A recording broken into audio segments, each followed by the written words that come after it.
about why the transformation is important and what's going on in the industry in the region. And this is just something that I wanted to show as it relates to an industry like manufacturing and construction. And what you're seeing here is the construction of a 30-story hotel that's happening. And you'll notice on the bottom you have these trucks coming in and out. And this represents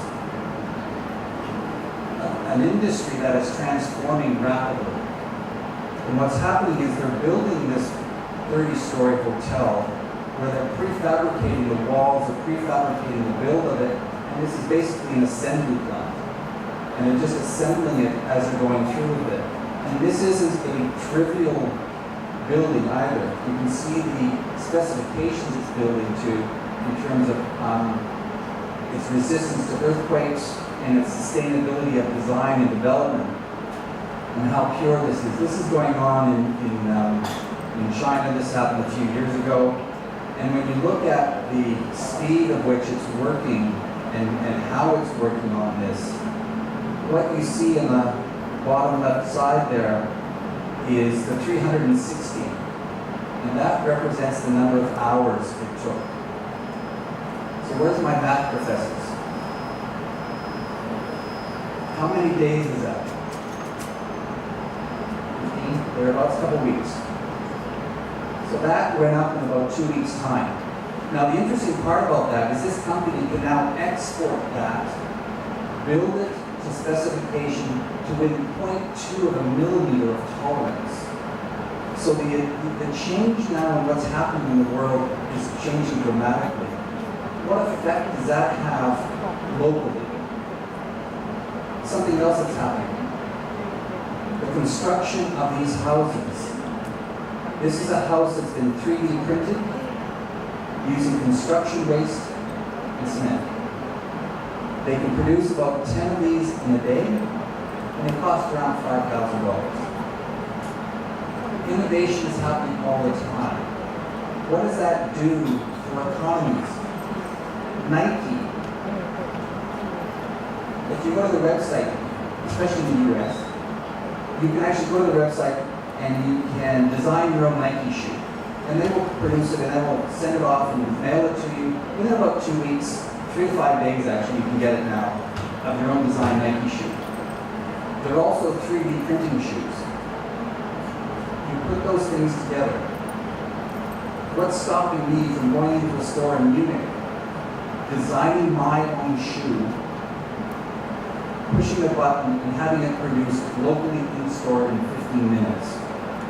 What does that do for economies in the manufacturing industry here in the region? And what does that do for the skill sets that might be needed in the future that was talked about earlier? These are this is the understanding of why change might be needed, because the industries are changing rapidly. And you need to prepare the students for this changing environment that's coming through. And when I look at it more across the board, there's some common issues that come up. And you might see these in country as well. You might see them in the university, you might see them at home. But there's a number of common themes that seem to come up over time. One is the quality of education. Every ministry, every university, every school I talk to talks about wanting to improve the quality. I'll come back to what does quality mean, but that's a key area. Equity. Equity in education. Another key theme that keeps coming up. Why should education just be for those that can afford it, or because they're physically closer? Youth unemployment. Now, it may not be a big issue in Thailand. It's becoming more of an issue, especially in China. They have a reverse issue. They have a lot of students graduating universities, but all of their jobs are at the lower end area of roles, like the manufacturing. But again, that's changing. We hear a lot about India producing a lot of engineers. They produce something like 400 graduates per year. A survey went out a few years ago and they asked about 2,000 businesses about how employable are these university graduates coming out of the university system in India. 87% of the respondents of the businesses said that the graduates from engineering are not employable in my business. So while they're producing engineers, are they producing engineers with the right skill set and ability to function when they leave university? And these businesses were saying, no way. Another area here around this World Insight, the academic pursuits to tackle global problems. We find that when we look at engineering, for example, and we'll talk a bit about STEM or STEAM, depending on how you look at it. But the big thing is, what is it that's actually happening that is going through that makes it relevant around tackling global problems? Engineering, people think about as, oh, it's a physics thing. I don't want to look at engineering. My daughters are the same way. That engineering has nothing to do with me. But if you change the discussion that says, what if you could solve some of the biggest issues in the world? What if you could solve the issue of the number of women that are dying in Africa because of what they're cooking on, because of the fumes that they're inhaling? Is that a problem you'd like to solve? They go, yes. Well, that's a problem-solving engineering issue. And I think we have to do a better job in explaining some of these bigger issues to the students that are coming through today to continue to excite them about what's possible. And there was one I saw, I think it was just last month. This was, there's one of the Thailand papers here as well, where it talks about this, universities are facing a crisis that students turn away. And it's more about how they're moving and how they're looking at the changes to some of the programs that they want to see. So it's not just a global or another issue from other countries. It's actually part of what's happening in today's society here as well. So we see these common issues coming up. So let me just take these issues and talk about them in a little bit more detail. When we talk about quality of education, how do you improve quality? What is quality? And one thing I wanted to talk a little bit about is this personalization of learning. Big data. People talk about Internet of Things, big data. How are we leveraging big data? What does that mean in education? And we're seeing a lot more universities and a lot more schools wanting to leverage the data that exists in their systems today to make smarter choice about attracting and retaining the students at a school, at a university. And this is just one area that I'd like to look a little bit more on. As an example of this, I attended a symposium in Singapore a couple of months ago. And it was a higher education university symposium. It was not only from the Asia Pacific region, but they had people from the US and the UK and Europe as well. And this symposium was about how do we improve teaching and learning for our students at university. So this method of me standing up and lecturing, which is typically what happens in universities, is starting to morph and change considerably. And all of these universities were saying, if we don't do a better job at educating our university students, there's not going to come out with the skill sets they need. So what does that mean? How do we better educate those students? And there's an expectation that those students have to create this. So they were looking at pedagogy. They were saying, how do my lecturers now improve their teaching capabilities by using proper pedagogical techniques to allow them to get to those students that might be auditory learners or visual learners or tactile learners? How are we doing that? I have never, in the 25 years I've been in this business, I have never attended a session at a university where universities are talking about improving learning and teaching in their classroom. This is a fundamental shift I think that is coming, and it is part of the change management that needs to happen within the university as digital transformation continues.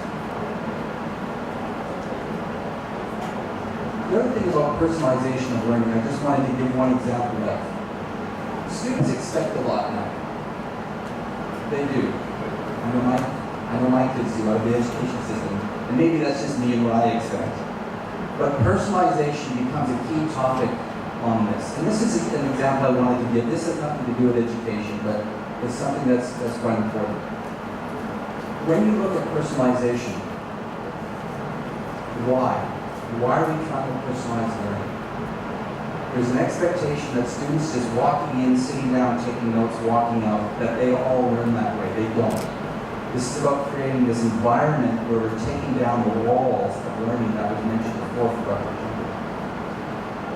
And the personalization that goes with it is key. They'll personalize their phones, they will personalize their ringtones, they'll personalize their machines, they'll personalize their shoes.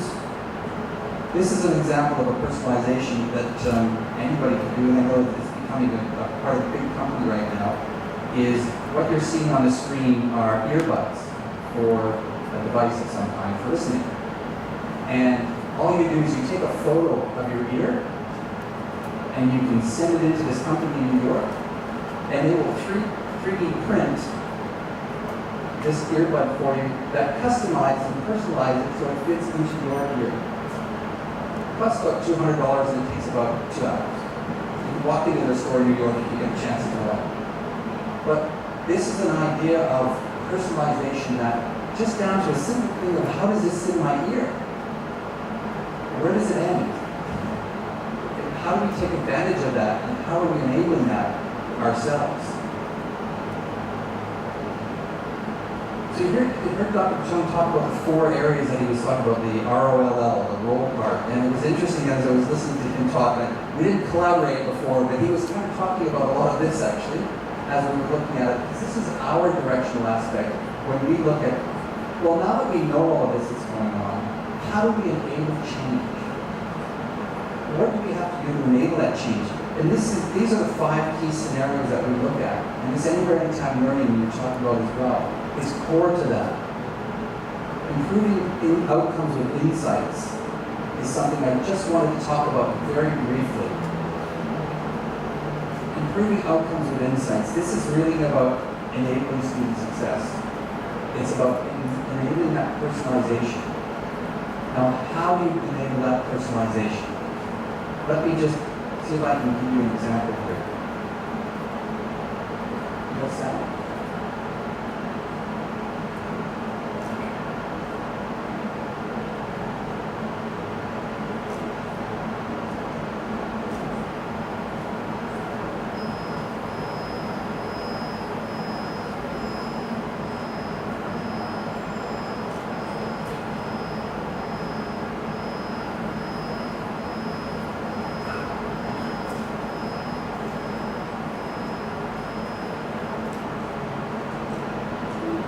Start with what question are you trying to solve? What does success look like? How do we measure that? And what data will you collect to determine if you are meeting those goals? Tacoma is a great, small, urban city with an incredible community that is really invested in the achievement of their students. In 2010, when I became superintendent, we had a graduation rate of 55%, which is shameful. And through this tracking and relentless use of data, I announced last month that it's at 82.6%. That is remarkable. We're working with Microsoft data scientists to shift into predictive analytics and see if we can help identify kids that are starting to fall off track so we can start to do intervention before it's too late.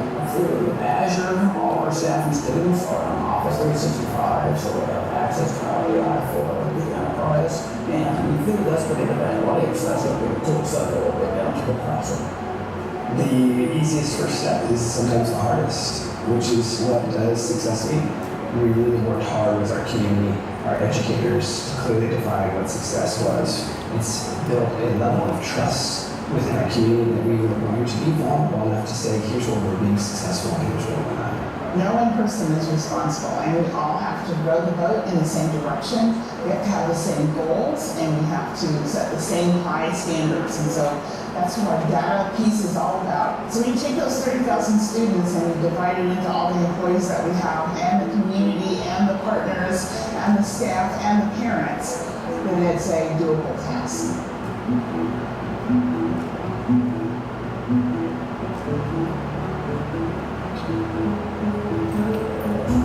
Tacoma School District has been really great about making specific data accessible to us as principals, as teachers, as support staff. We have test scores, we have where students live, where they went to middle and elementary school, if they're new to the district. Monday mornings I get a report with a lot of data, and it's color-coded, and I know that students who are red need my attention most urgently, and which staff members we need to speak with to provide support to those students who need the most support. It focuses on attendance, performance, their grades, looks at their credits, and then it also evaluates their state graduation requirements. Because in the end, if the teachers take care of the students, then the idea of graduating on time is quite easy.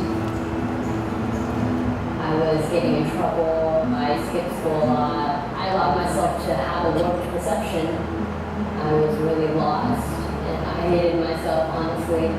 And when I spoke to my counselor, he told me the only way I grow is if I challenge myself.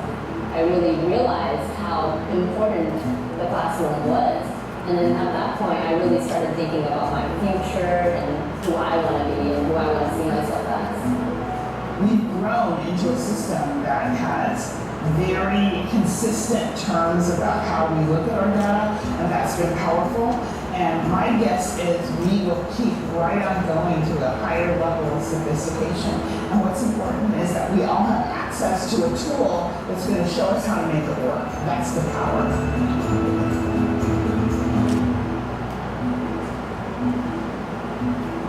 So while it might have been a school example, it's completely relevant anywhere I go. Whether it's higher education, whether it's schools, whether it's college, whether it's technical. The access to data to make decisions about your students is critical in that. So I want you to think about something right now. I want you to think about, how do you view your students? How do you view your students? And I've asked this question, and I'm happy to discuss this afterwards, but I would really like you to understand and think about how you see them. Because when I talk to places around the world, I will get extremes about how universities, whether it's faculty members, whether it's deans, whether it's vice chancellors, and I will get a range. And somebody wants, there's a few people that I've had discussion with. Some from one country, I won't say which country, said, you know what, our students are simply a pipeline to the graduate program. That's all they are, they're a pipeline. And they said sometimes the students, they get in the way of me doing my job. They get in the way of a good day. And you think, oh, okay, that's an interesting concept. And then I've had a number of professors from Sweden and administrators from Sweden say to me, no, you know what? My students, my campus, they are the consumers of my education product that I am producing. And if I don't look after my students, somebody else will. Because in this day now, the mobility of students is starting to increase. Whether it's within the country or whether it's between countries. And we're seeing this in Europe. The Erasmus project that was kicked off there was to enable students to start a degree in Sweden, do 2 more years in Italy, and finish it in Spain. Why would they change if you're offering a student service that is so extensive and so positive an experience that not only will you attract your students in the area, you'll have an opportunity to attract them even further as well and retain them. And I think that's the key part of this.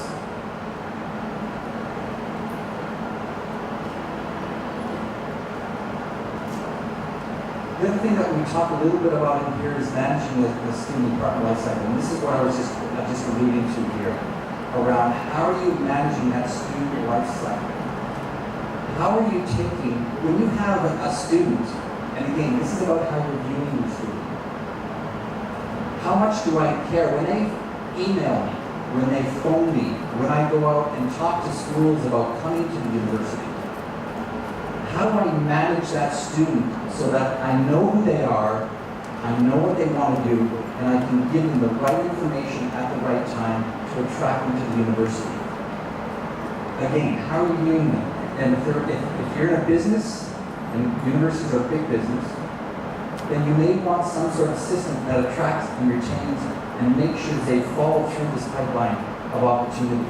And this is a critical piece around managing that student life cycle. Just as an example down here, from one of the universities in India, they moved considerably to the CRM online solution, and they can do that right now. They're finding that the students are viewing that university in a much more positive light because they're able to get back to them. They know who that student is. They feel a little bit more personalized because they actually know who the name is. So there's a number of benefits that comes to this as well, and how you attract. And then when they leave school as an alumni, how do you keep in touch with them? What are you doing to make sure that they can come back and give something back to the university in the future? The other national priorities we see is the skills for employability. This is the STEM area. And when we look at some of this, I know it might be difficult to read, but on that 6.2 million, that says by 2022, which isn't that long, it's about 5 years away, it's expected that there will be 6.2 million job openings that we cannot fill in cloud-related services. Because we don't have enough programs, and we don't have enough students interested in this area, even though all companies are looking at transforming and moving to cloud. So how are we enabling that as a society and as a university? You'll also notice this idea of computing after the age of 16. 90 are male, 10% are female. Will we attract more females into this area of computing science and STEM-related activities? Something else that's happening in the region that we need to be aware of as we look to transform and we look to compete. If I were to say to you, this device here is made in China, you would probably have some sort of mental image about what that means. But if I were to say to you, this device is made in Germany, you may have a different view because of the thinking around German engineering. It's probably over-engineering, but that's a separate issue. So I think what we're finding though is in China is they want to move away from that. They want to move away from made in China. They've moved it to designed in China. And now they're saying they want it to be created in China. Because when they're saying it's created in China, it means it's been designed and made and produced. So no longer are they thinking about just being the producer, but how do we put the A in STEM? The A in STEM becomes STEAM, and A is for arts. How are we creating digital thinking, our design thinking in our courses? And design thinking is not just about computing. Design thinking can be in business, it can be in a business process, it can be in education, it can be anywhere. Design thinking starts to underpin a lot of what they're doing in the education system. You've heard probably a lot about these 21st century skills. I won't go through these. But the main point that I want to raise here is that these are fundamentally changing over time. The collaboration becomes critical, even more critical than before. Are we enabling platforms to enable that collaboration that's happening? And these are from the World Economic Forum as well. And then how are we allowing this idea of growing curiosity? How are we growing the leadership? Are we enabling that in our universities? Or do we expect them to get those skills when they leave university? And this is what business is asking for. This is what India is asking for. I need more than just being able to solve one problem with one area. I need to be able to think and design myself. The other area that we're looking at collaboration with the university here on is around DreamSpark. And again, this is just an example of a program that we have that we've been talking to the university about around giving access to tools in those engineering type programs, free access to those designer tools, access to some of our server technology to allow them to build apps, to allow them to play with the technology, to create a new environment. We also have something called BizSpark. And BizSpark is another program that lends itself more to the entrepreneurial side. Again, free tools, free programs that allow students, enable them to think more about being entrepreneurs in what they're doing, enhance that creativity. And these are just ways, and we'll continue to explore these with the universities, with the university to ensure that we help enable as much as we can in partnership. The other thing we have is the certification as well. And one of the things we're finding is with certification, and some of it is cultural. Some cultures love certification, Vietnam, Korea in the region, and some cultures don't see certification as a benefit. What we're finding though is industry type certification, when done as a result of what you're teaching in the classroom and what you're lecturing on, is a great adjunct. It's a great opportunity to add something more to those students graduating. I know when we go to hire, we look at those people that are certified in a technology, preferably Microsoft, but it allows us an opportunity to know where they stand when they come out of that university degree. And we'll continue to partner with the university here to enable that here as well. The other thing that was mentioned earlier was research. And when we look at research as well, we have a number of programs that we'll explore in the university with around how do you optimize research.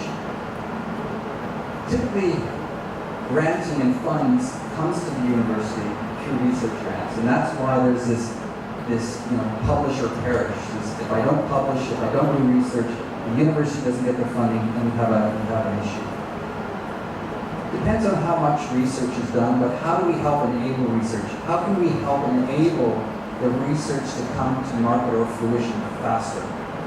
And I just wanted to show you one example here, and this is with Virginia Tech, and I'm hoping this video will work, about one university that is looking at doing significant amount of research, and they're just going to share their experience about how they've been working with us to enable research in a more effective way.